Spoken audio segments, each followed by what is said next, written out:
ஆகவே பிள்ளைகள், உங்களை மீண்டும் சந்திப்பதில் மகிழ்ச்சி. நாங்கள் கடந்த பகுதியில் 22 வினாக்களை பார்த்து இருந்தோம். தொடர்ந்து நாங்கள் ஏனைய வினாக்களை இப்போது பார்க்க இருக்கின்றேன். ஆகவே நாங்கள் கடந்த வகுப்பிலே இந்த திருக்கார்த்திகை விரதத்தை பற்றி நாங்கள் பார்த்திருந்தோம். ஆகவே அந்த திருக்கார்த்திகை விரதத்திலே இன்னும் ஒரு சிறப்பம்சம் என்னவென்றால் சொக்கப்பனை எரித்தல். சொக்கப்பனை எரித்தல் என்றால் நாங்கள் கன்னி வாழையை ஆலயத்து முன்பு நாட்டி அதிலே பனை ஓலை, தென்னோலை போன்ற ஓலைகளை சாத்தி அதிலே தீயை உண்டாக்கி அந்த தீயிலே தீ ஒளியிலே நாங்கள் இறைவனை காண்பதாக கற்பனை செய்து கொள்வோம். அதைத்தான் நாங்கள் இங்கே சொக்கப்பனை எரித்தல் என்று சொல்கிறோம். இது இந்த திருக்கார்த்திகை விழாவிலே மிகவும் சிறப்பாக இடம்பெறுகிற ஒரு முக்கியமான நிகழ்வு. அதே மாதிரி அடுத்த வினாவை நாங்கள் பார்க்கலாம். தனக்கு வரும் துன்பங்களை தாங்கிக் கொள்வதும் பிறர் உயிர்களுக்கு துன்பம் செய்யாமையுமே தவம் என கூறியவர் திருவள்ளுவர். ஆகவே நாங்கள் பார்த்திருந்தோம் வாய்மையில், அதாவது மற்றவர்களுக்கு நாங்கள் தீங்கு விளைவிக்காத சொற்களை பேசுவோமாக இருந்தால் அதுதான் வாய்மை. ஆகவே அந்த அடிப்படையிலே தான் இங்கே திருவள்ளுவர் மற்றவர்களுடைய துன்பங்களை நாங்கள் தாங்கிக் கொள்வதும் மற்றவர்களுக்கு நாங்கள் துன்பம் செய்யாமல் இருப்பதும் தான் வாய்மை, அது தவம் என்று சொல்லுகிறார். ஆகவே அந்த அடிப்படையிலே அடுத்த விடயமாக இருப்பது புரட்டாதி சனி விரதம். ஆகவே சனி பகவானுக்குரிய விரதங்களிலே பிள்ளைகள் மிகவும் சிறப்பானது புரட்டாதி சனி விரதம். இதை நாங்கள் புரட்டாதி மாதம் வருகின்ற ஒவ்வொரு சனிகள் தோறும் இந்த விரதத்தை நாங்கள் அனுஷ்டிக்கிறோம். ஆகவே இந்த சனி பகவானுக்கு நாங்கள் பிடிக்கிற இந்த விரதத்திலே பல சிறப்பம்சங்கள் இருக்கிறது. நாங்கள் எங்களுடைய முன்னோர்கள் சொல்லுவார்கள், விநாயகரையும் ஆஞ்சநேயரையும் சனி பகவான் பிடிக்காதவர்கள் என்று சிறப்பிக்கப்படுகிறார்கள். அதிலும் அனுமானை 7.5 வினாடிகள் பிடித்ததாக சொல்லப்படுகிறது. மற்ற எல்லாரையும் சனி பகவான் பிடித்து ஒரு கலக்கொன்றை கலக்கினவர். ஆகவே அந்த அடிப்படையிலே இந்த சனி பகவானுடைய வாகனம் காகம். இவருக்கு விருப்பமான நைவேத்தியம் எள்ளுச்சாதம், நீல பட்டாடை, நீலமரப்பூ அணிந்து நாங்கள் அவரை வணங்குகிறோம். இந்த சனி பகவானுக்கு கருத்த துணியிலே எள்ளை கட்டி நல்லெண்ணெயில் வைத்து எரித்து அவரை நாங்கள் வழிபடுகிறோம். எள்ளுச்சாதம் அவருக்கு நைவேத்தியமாக படைக்கப்படுகிறது. நீல பட்டாடை அணியப்படுகிறது. இவ்வாறாக சனி பகவானை வணங்குகிற ஒரு முறை இருக்கிறது. அன்றைய தினம் அந்த விரதத்தினை நாங்கள் அனுஷ்டித்து காகத்துக்கு உணவு விட்ட பின்தான் அந்த விரதத்தை நாங்கள் நிறைவு செய்து கொள்வது மரபாக இருக்கிறது. எங்களுடைய தமிழ் பாரம்பரியத்திலே காகத்துக்கு சோறு வைத்த பின்னர் நிறைவு செய்கிற விரதம் எதென்று கேட்டால் அது புரட்டாதி சனி விரதம். ஆகவே அந்த அடிப்படையிலே இந்த புரட்டாதி சனி விரதத்திலே வருகின்ற சில வினாக்களை நீங்கள் பார்த்தால், புரட்டாதி சனி விரதத்தின் பிரதான வழிபாட்டு முறை யாது என்று கேட்டால் அங்கே சொல்லப்படுகிறது, கருப்பு எள்ளை பொட்டலமாக கட்டி நல்லெண்ணெயை விட்டு எரித்து வழிபடுவது அவருக்குரிய சிறப்பான விரதமாக இருக்கிறது. அதே மாதிரி அவருடைய வாகனம் காகம். அவருக்கு விருப்பமான நிறம் நீலப்பட்டாடை அணிவிக்கிறோம். அணிந்து நாங்கள் அவரை வணங்குகிறோம். அது அவ்வாறு இருக்கின்ற போது அடுத்த விரதங்கள் 2 விரதங்கள் இங்கே சிறப்பாக சொல்லப்படுகிறது. முருகப்பெருமானுடைய கந்த சஷ்டி விரதம் பற்றி இங்கு வினா தொடுக்கப்பட்டிருக்கிறது. ஆகவே முருகனுக்குரிய விரதங்களிலே கந்த சஷ்டி விரதம் மிகவும் சிறப்பு வாய்ந்தது. இந்த கந்த சஷ்டி விரதம் ஐப்பசி மாத பிரதமை தேவரை தொடக்கம் பிரதமை வளர்முறை ஈறாக சஷ்டி ஈறாக 6 நாட்கள் இந்த விரதத்தை நாங்கள் அனுஷ்டிக்கிறோம். இந்த நாளிலே 6 நாட்கள் இவருக்கு விரதம் இருந்து 7வது நாள் பாரணை செய்து இந்த கந்த சஷ்டி விரதத்தை நாங்கள் நிறைவு செய்து கொள்வோம். இந்த காலத்திலே சிலர் உபவாசம் என்று போகின்ற போது இவர்கள் எள்ளும் நீரும் அருந்தி இருப்பார்கள். சிலர் பாலும் பழத்தோடு இருப்பார்கள். சிலர் ஒருவேளை உணவு உண்டிருப்பார்கள். இது அவர்களுடைய உடல்நிலைக்கு ஏற்ற மாதிரி இந்த விரதத்தை அனுஷ்டிப்பார்கள். குறைந்தது 6 வருடங்கள் இந்த விரதத்தை அனுஷ்டிப்பால் அதுக்கு சிறப்பு இருக்கிறது. இந்த காலத்திலே கந்த புராணம் பாடுவது மரபாக இருக்கிறது. இந்த கந்த புராணம் பாடுகின்ற போதும் இந்த நாளிலே இறுதி நாள் சூரன் போர் இடம்பெறுவதும் ஒரு சிறப்பான நாளாக இந்த கந்த சஷ்டி விரதம் இருக்கிறது. எங்களிடம் இருக்கின்ற கோபம், பொறாமை, வஞ்சகம், சூது, வெகுளி போன்ற அசுர குணங்களை எல்லாம் நீக்குகின்ற ஒரு விரதமாக இது இருக்கிறது.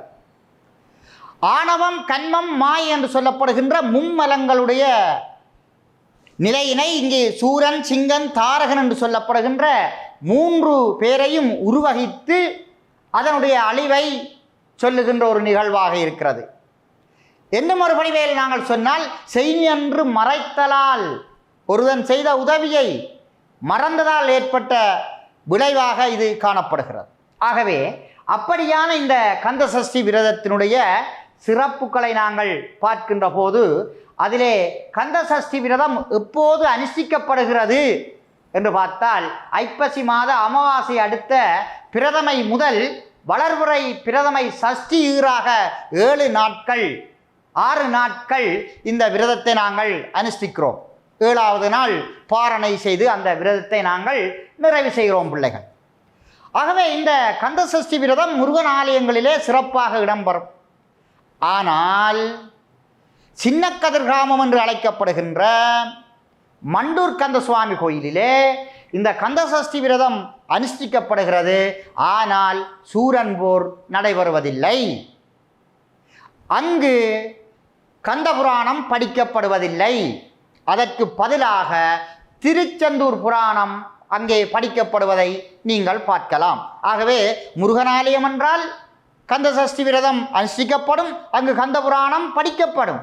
ஆனால் விதிவிலக்காக கிழக்கிழங்கையிலே இருக்கக்கூடிய திருப்படை கோயில்களிலே ஒன்றாகிய சின்ன கதிர்காமத்திலே சூரன் போர் இடம்பெறுவதில்லை. அங்கு கந்த சஷ்டி காலத்திலே கந்த புராணம் படிக்கப்படுவதில்லை. அதற்கு பதிலாக திருச்செந்தூர் புராணம் படிக்கப்படுகிறது பிள்ளைகள். இதையும் நீங்கள் ஞாபகப்படுத்திக் கொள்ள வேண்டும். அடுத்த விரதத்தை நாங்கள் பார்க்கிறோம், விநாயகர் சஷ்டி விரதம்.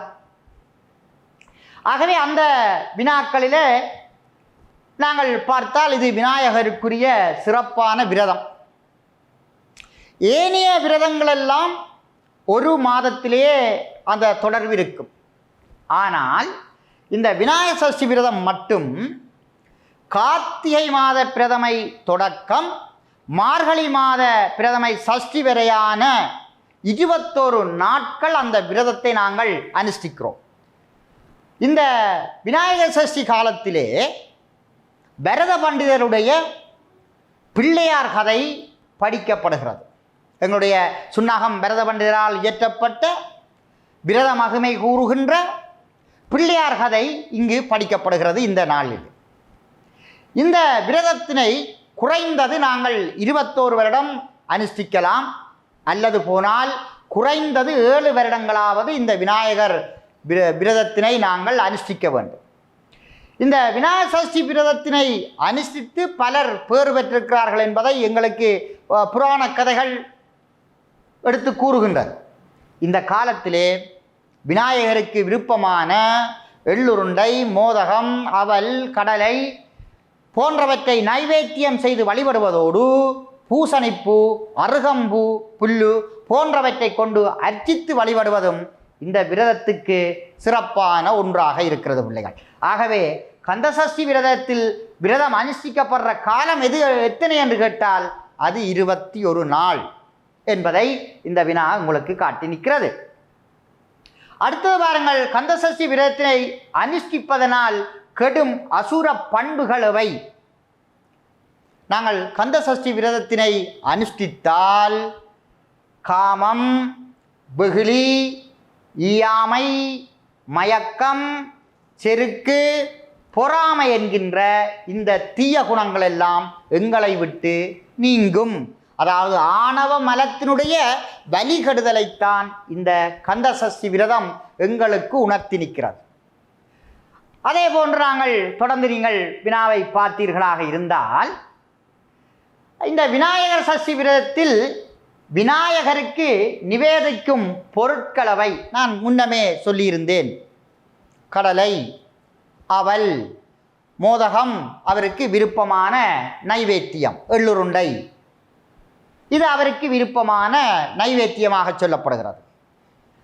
அதே போன்று நாங்கள் அடுத்த விடயத்துக்கு நாங்கள் வருகிறோம், பண்டிகைகள். அப்போ நாங்கள் இதுவரை அங்கே விரதங்கள் பற்றிய சில விடயங்களை நாங்கள் பார்த்தோம் பிள்ளைகள். அதிலே ஒவ்வொரு தெய்வங்களுக்கான சிறப்பான விரதங்களை பார்த்திருந்தோம். முருகனுக்கு கந்த சஷ்டி விரதத்தை பார்த்திருந்தோம், விநாயகருக்கு விநாயகர் சஷ்டி பார்த்திருந்தோம், சனி பகவானுக்கு புரட்டாதி சனி விரதத்தினை நாங்கள் பார்த்திருந்தோம், சக்திக்கு வரலட்சுமி விரதத்தினை நாங்கள் பார்த்திருந்தோம். ஆகவே இந்த விரதங்களை எல்லாம் அனுஷ்டிப்பதனால் எங்களுக்கு என்ன பலன் பேறு கிட்டுகிறது என்பதை நீங்கள் ஒரு கணம் சிந்திக்க வேண்டும், அதை ஞாபகப்படுத்தி கொள்ள வேண்டும். இந்த விரதத்தினை நாங்கள் அனுஷ்டிப்பதனால் எங்களுடைய உடல் உள்ள ஆரோக்கியம் ஏற்படுகிறது, புலநடக்கம் ஏற்படுகிறது, மன மகிழ்ச்சி ஏற்படுகிறது, இறை இன்பம், பக்தி உணர்வு, நினைத்த காரியங்கள் தித்திக்கின்றது, செல்வங்கள் கைகூடுகின்றது. இப்படியான எல்லா வகையான சிறப்புகளும் இந்த விரதங்களை நாங்கள் அனுஷ்டிப்பதனால் எங்களுக்கு கிட்டுகிறது பிள்ளைகள். ஆகவே அந்த விரதத்தினை கடைப்பிடிப்பதனால் கிட்டுகின்ற பயன்கள் 4 குறிப்பிடுக என்றும் வினாக்கள் கடந்த காலங்களிலே அமைக்கப்பட்டிருக்கின்றன. ஆகவே அதையும் நீங்கள் கருத்திலே கொள்ள வேண்டும்.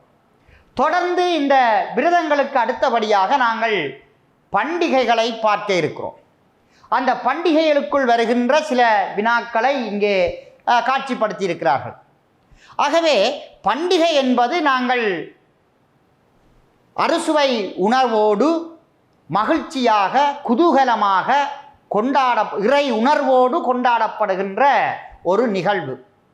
அங்கே குதூகலம் இருக்கும், இறை உணர்வு இருக்கும் பண்டிகைகளிலே. ஆனால் விரதங்களிலே குதூகலத்தை விட இறை உணர்வு அங்கே மேலோங்கி நிற்கும். அதுதான் அந்த இரண்டுக்கும் உள்ள வேறுபாடு பிள்ளைகள். பண்டிகைகளுக்கும் விரதத்துக்கும் இடையிலான வேறுபாடு என்பது இதுதான்.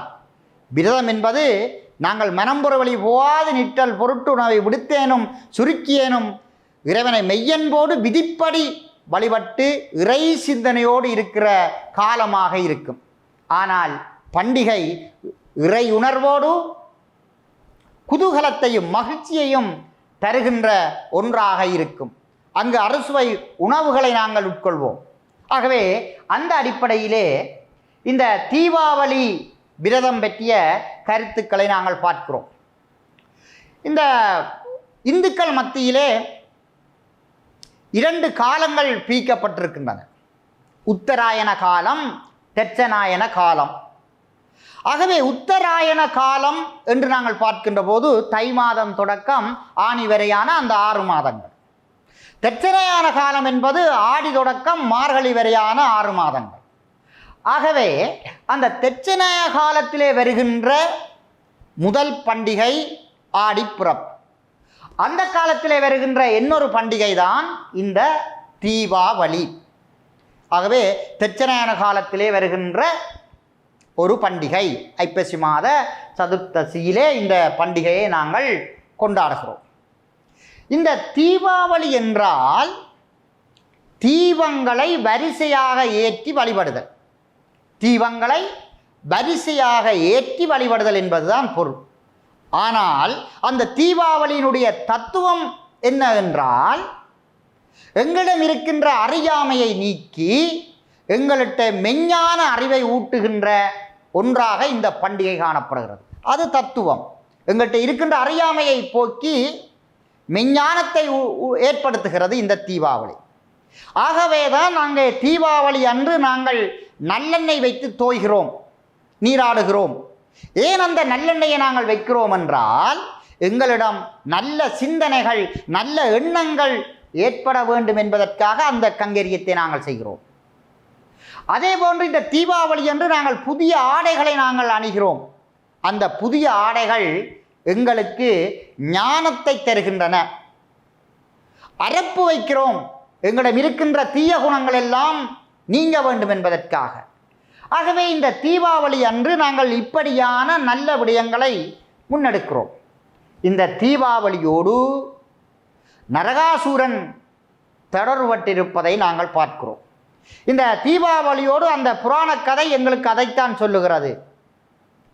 தீபாவளி என்று இந்த நரகாசூரன் மக்களுக்கு ஏற்படுத்திய அந்த துன்பங்கள் எல்லாம் நீங்கி ஒளி பெற்ற நாளாக அந்த நாள் கொள்ளப்படுகிறது. நரகாசூரன் இறக்கின்ற தரவாயில் விஷ்ணு பரமாத்மாவை வேண்டினான். நான் இவ்வளவு நாளும் எங்களுடைய மக்களை எல்லாம் இருட்டிலே துன்பப்படுத்தி வைத்திருக்கிறேன், நான் இறக்கின்ற இந்த நாளை ஒளியேற்றி எல்லோரும் மகிழ்ச்சியாக கொண்டாட அருள்வாளிக்க வேண்டும் என்று வேண்டினான் என்று புராண கதை சொல்லுகிறது. ஆகவே அதன்படியிலே கொண்டாடப்படுவதுதான் இந்த தீபாவளி என்பதை நாங்கள் பார்த்து கொள்ளலாம். அதே போன்று பிள்ளைகள், இந்த தீபாவளி பண்டிகையோடு நாங்கள் தைப்பொங்கல் பண்டிகையை கொண்டாடுகிறோம், சித்திரை வருட பிறப்பை கொண்டாடுகிறோம், ஆடிப்பிறப்பு பண்டிகையை நாங்கள் கொண்டாடுகிறோம்.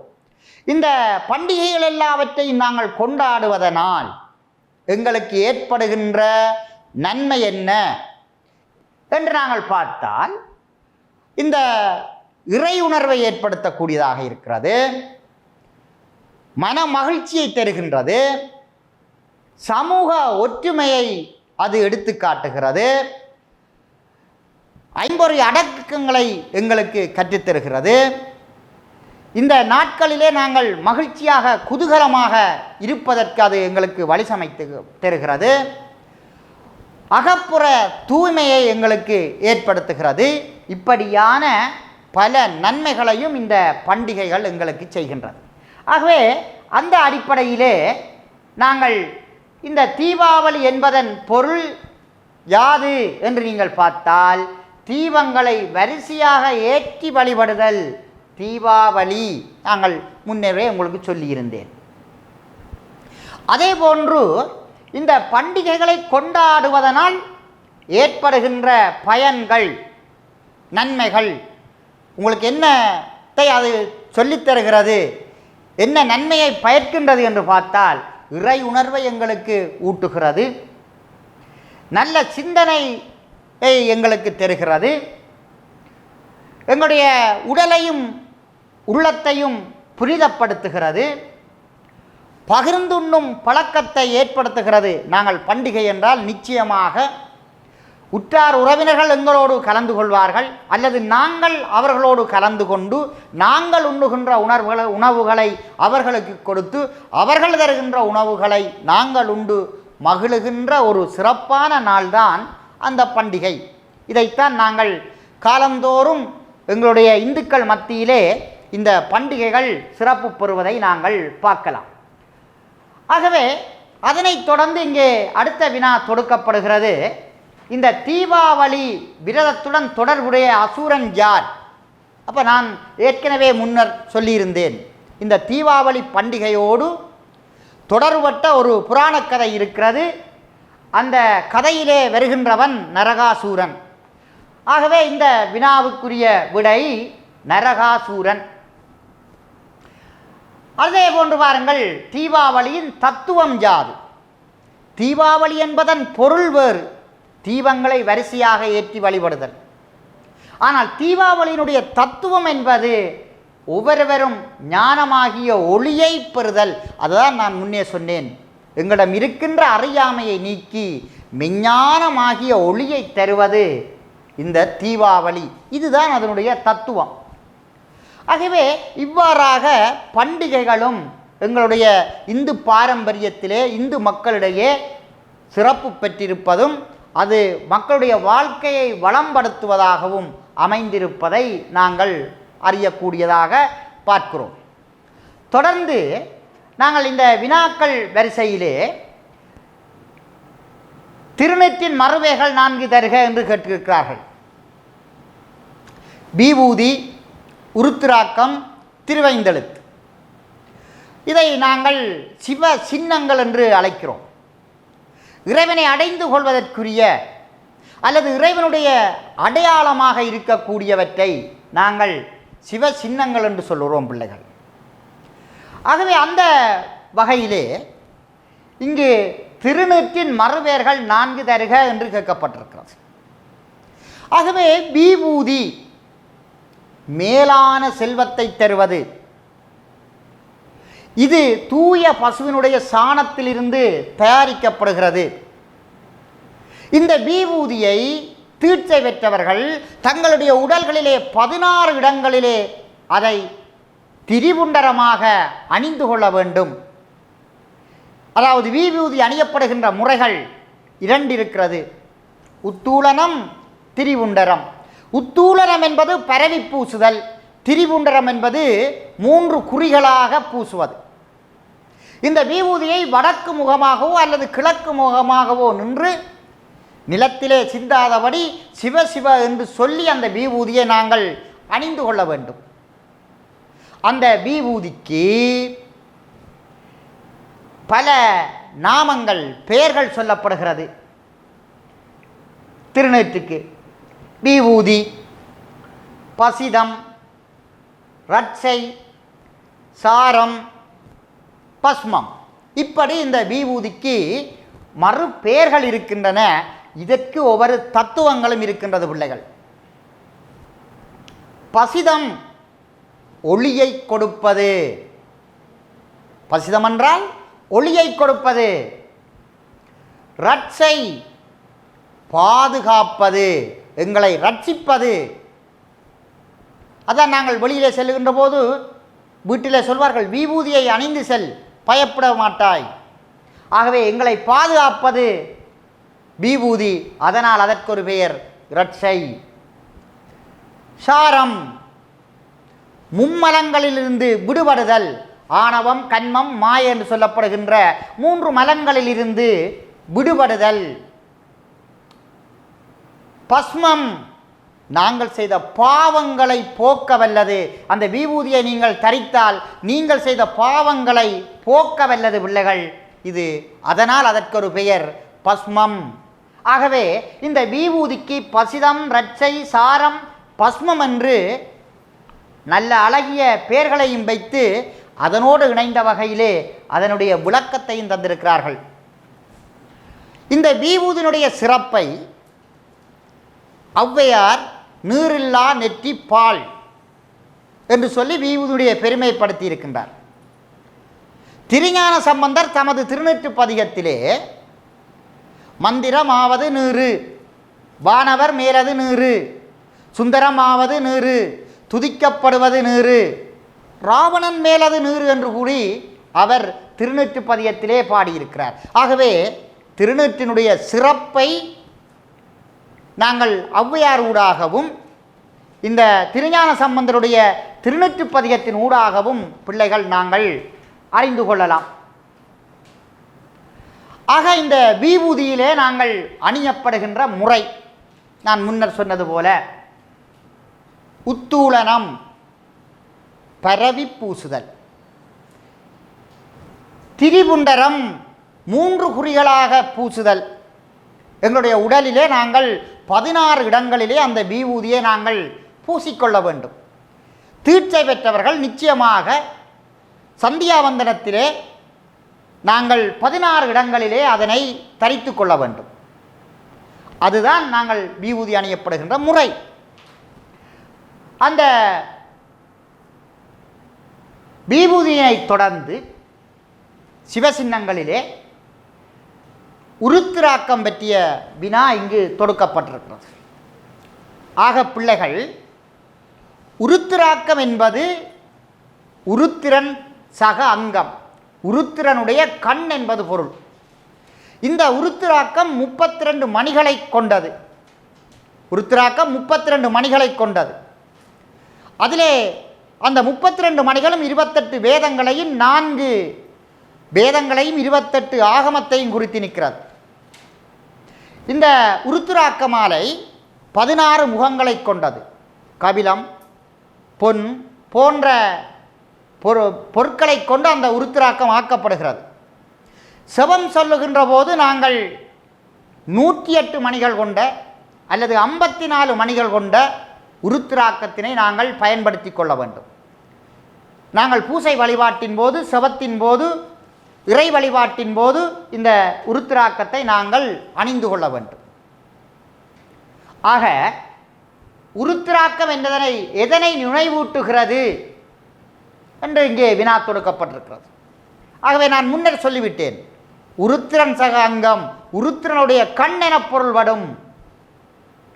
அசுரர்கள் தேவர்களுக்கு துன்பம் விளைவித்த போது, தேவர்கள் சிவனிடம் முறையிட்ட போது, சிவனுடைய கண்களிலே இருந்து வழிந்த கண்ணீர் துளிகள் தான் இந்த உருத்திராக்கம் தான் அதனுடைய வரலாறு பிள்ளைகள். அதே போன்று பாருங்கள், உருத்திராக்கத்திலே காணப்படுகின்ற நிறங்கள் பொன்னிறம், கருநிறம், கபிலம் என்ற அடிப்படையிலே அதை சொல்லப்படுகிறது. அதே போன்று அந்த உருத்திராக்கத்தினை நாங்கள் பயன்படுத்துகின்ற வேளை எப்போது நாங்கள் அதனை பயன்படுத்துகிறோம் என்று நாங்கள் பார்த்தால், நாங்கள் பூசை வழிபாடு செபத்தின் போது நாங்கள் 32 மணி அணிந்த உருத்திராக்கத்தை பயன்படுத்துவதில்லை. 108 மணிகள் 54 மணிகள் கொண்ட மந்திரத்தை தான், அந்த மணிகள் கொண்டவற்றைத்தான் நாங்கள் பயன்படுத்துகிறோம் பிள்ளைகள். ஏனென்று சொன்னால், நாங்கள் அஷ்ட மந்திரங்களை ஓம் நமச்சிவாய, ஓம் நமச்சிவாய என்று ஒவ்வொரு தரம் சொல்லுகின்ற போதும் ஒவ்வொரு மணிகளை நாங்கள் தட்டி கொண்டிருக்க வேண்டும். அதற்காக நாங்கள் 108 மணிகள் கொண்டது அல்லது 54 மணிகள் கொண்டதாக அந்த உருத்திராக்கத்தை நாங்கள் அணிந்து கொள்கிறோம். அதே போன்று அந்த உருத்திராக்கம் வருகின்ற அகத்தே அணிகின்ற சின்னமவை என்று அங்கே கேட்கப்பட்டிருக்கின்றது. சிவ சின்னங்களில் அகம், நாங்கள் மந்திரத்தை உச்சரிப்பது அகம், புறம் பீபூதி உருத்திராக்கம் எங்களுடைய கண்ணுக்கு தெரியக்கூடிய வகையிலே அந்த இரண்டையும் நாங்கள் அணிகிறோம். அதனால் அதனை புற சின்னமாக நாங்கள் பார்க்கிறோம். ஆகவே பிள்ளைகள், இந்த உருத்திராக்க மாலையை தொடர்ந்து உங்களுக்கு இங்கே சொல்லப்படுகிறது பஞ்சாட்சர மந்திரம். மந்திரம் என்பது நினைப்பதை காப்பது. இந்த மந்திரம் சூக்கும பஞ்சாட்சரம் என்றும் தூல பஞ்சாட்சரம் என்றும் 2 இருக்கிறது. இதிலே சூக்கும பஞ்சாட்சரம் என்பது மறுமையிலே நன்மை வேண்டி நாங்கள் அந்த மந்திரத்தை சொல்வது சிவாய நமக. இன்மையிலே நாங்கள் நன்மை வேண்டி சொல்வது தூல பஞ்சாட்சரம் நமசிவாய. ஆகவே மந்திரம் என்பது எங்களை நினைப்பவர்களை காப்பது. ஆகவே அந்த அடிப்படையிலே தான் அகத்தே அணியும் சிவசின்னமாக கொள்ளப்படுவது பஞ்சாட்சரம் சொல்லப்படுது. தூல பஞ்சாட்சரம் சூக்கும பஞ்சாட்சரம் என்பவற்றினை தருக. அதற்காகத்தான் நாங்கள் பார்த்திருந்தோம். தூல பஞ்சாட்சரம் நமசிவாய, சூக்கும பஞ்சாட்சரம் சிவாய நமக. இந்த சிவாய நமக மறுபுறப்பிலே நன்மையை தரும், நமசிவாய இந்த புறப்பிலே எங்களுக்கு நன்மையை தரும். பிள்ளைகள், அன்பான மாணவ செல்வங்களே, இவ்வளவு நேரமும் நாங்கள் இந்த 40 வினாக்களை நாங்கள் பார்த்திருக்கிறோம். அந்த 40 வினாக்களை நீங்கள் மீண்டும் மீண்டும் பயிற்சி செய்து அதனோடு சேர்ந்த வகையிலே இன்னும் பல வினாக்களை நீங்கள் அதோடு ஒன்றிணைத்து பயிற்சி எடுக்கின்ற போது இதிலே ஒரு சிறப்பு தேர்ச்சியை நீங்கள் பெற்றுக்கொள்ளலாம். இப்படியான இந்த வாய்ப்பினை தந்த எங்களுடைய கல்வி அமைச்சினுடைய சமயம் மற்றும் விழுமிய கல்வியினருக்கு இந்த இடத்திலே நாங்கள் மனமார்ந்த நன்றியை தெரிவித்து உங்களிடம் இன்னொரு சந்தர்ப்பத்திலே நான் சந்திப்பேன் என கூறி வாய்ப்புக்கு நன்றி கூறி விடைபெறுகிறேன். நன்றி, வணக்கம்.